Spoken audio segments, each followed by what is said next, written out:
Most people have at least heard the commandment not to take the Lord's name in vain. But is the popular way of understanding that actually kind of wrong? And also, more to the point, what does that commandment have to do with kind of the entire task of the Christian life and the entire story of the Scriptures? Well, Carmen Imes has thoughts on all of this, and that's what bearing God's name is all about. So let me tell you what I thought. Welcome to Books and Big Ideas, what I'm reading, what I'm thinking about, with Joel Wentz. All right, thank you to IVP Academic for sending me a copy of Carmen Ime's book, Bearing God's Name. I'm going to take you through my typical format of a main idea, the research, the readability, and my reaction to the book. First of all, the main idea of Bearing God's Name is this is essentially what's called a biblical theology. So what that means is it's an account, a holistic kind of canonical account of a theme that shows up through a lot of Scripture and the connections of that theme to Old and New Testament. And the theme in this case is what the title just says, bearing God's name. It's the idea to not take the Lord's name in vain is kind of the presenting the iceberg that pokes up above the water, but really it has a lot more to do with just in the entirety of kind of the Sinai law, like the Ten Commandments and also all the laws that God gave to Israel at Sinai. This is kind of a biblical theology of the law, basically. What is the law? How did the law play out in the story of Israel, and then on into the story of Jesus and then the church, and then on to today. That's what bearing God's name is really about. And one more thing I want to say about the main idea is that she draws a very careful kind of linguistic semantic distinction in the notion of bearing as carrying, as opposed to just simply speaking. Or it's not just about, and her argument is that it's not just about speaking God's name in a useless or empty way. It's more about carrying or bearing in the sense of like representing, carrying God's name in the world. We're not, we, meaning believers or people of faith, are not to do that in a meaningless way, not to do that in an empty way, which initially was a command to Israel and then is actually, she argues, carried through the ministry of Jesus into the life of the early church. So that's the main idea of the book that's unpacked in lots of ways.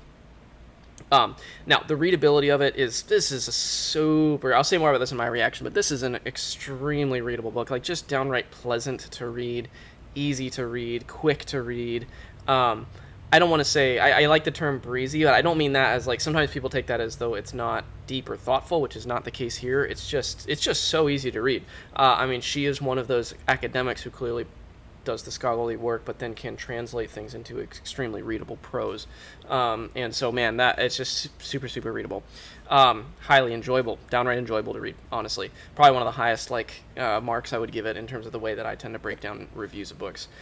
And then the research behind it, this is really good. To be honest, so it's interesting. This is branded under IVP's academic kind of imprint. It's IVP academic, not just the general IVP. I actually felt, I've read a good bit of IVP's stuff, and I've read a good bit of Christian publishing in general, and this did not, for better or worse, this does not feel like an academic book to me in a good way, in the readable way. However, I'm saying all this because it is branded under IVP's academic line, and it's branded under that because of her academic credentials and the academic work she did behind the project. So I believe I heard her in an interview say that this was kind of coming out of her her dissertation work, and you can tell that in the citations, the footnotes, the academic kind of work that's going on behind it. So she cites a lot of academic journal stuff. She cites a lot of things that, as a frequent reader, I actually am not really exposed to. I'm not that exposed to journals. I'm not exposed to academic quarterly publications and that kind of thing, and she's very actively engaged with those conversations that happen in that kind of stratosphere or that echelon of academic work, and so that's all lingering in the background here, and it's all really well cited. And she does something I really, really, really like in books that are more approachable like this, is that she has a little kind of deeper reading section at the end of each chapter, which pulls on themes in that specific chapter and says for a deeper work, and she proposes both popular level and deeper level books to pick up based on each chapter's theme, moving through the book. So if you want to dig deeper than what she even does, there's pretty good, easy resources available within the pages of the book for that end. So that's a little bit on the research behind it. It's this interesting, she threads a really interesting needle about being so readable and almost feels like a non-academic book with serious academic kind of weight behind the research that she brings to it. So probably spent too long on that point, but it's just an interesting. It's just an interesting publication in that regard. And so finally, my reaction to this book. Okay. So I've been very positive about this book so far. I do really like it. I really, really like it. But I also want to give a really kind of clear reaction to the book, because this really is aimed at. I would say it's kind of an introduction to biblical theology in a way, because it's written so accessibly and so warmly and so invitingly, and the themes are so kind of easy to understand. She includes a lot of anecdotes, personal application thoughts. When things do want to go deeper, she kind of puts them in like an excursus little grayed out kind of almost margin note on points like archaeology or something that's a little bit more academic. So a lot of work went into making this extraordinarily accessible. And so my highest recommendation of this book is for someone who is interested in all that stuff, or for someone who has not been introduced to the biblical theology movement, but who's really curious, someone for whom other ways of approaching scripture have come up really dry and they haven't done any reading in biblical theology yet.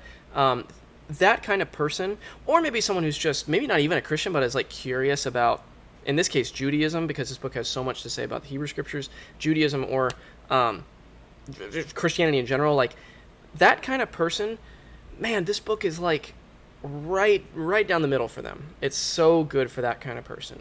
I would easily give this to people in my church, for example, who want to do kind of dip their toe into some of these waters.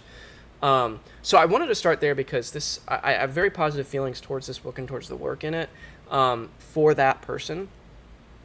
For me, I'm not an expert. I don't like to put myself forward as one, but I have done a good bit of reading in the biblical theology movement, in people like N.T. Wright, Christopher Wright, Richard Middleton, people that she cites in terms of the book length work.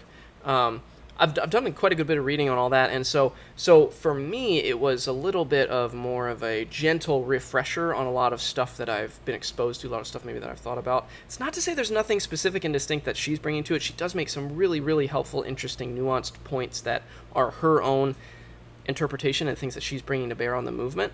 Those are sprinkled in there, so don't get me wrong. This is not just a rehashing or a re-summarizing of other people's work. I don't want it to come across that way. But I'm trying to articulate that if you're someone who's pretty deeply immersed in the biblical theology way of interpreting scriptures and thinking about that, this might not have a ton new for you.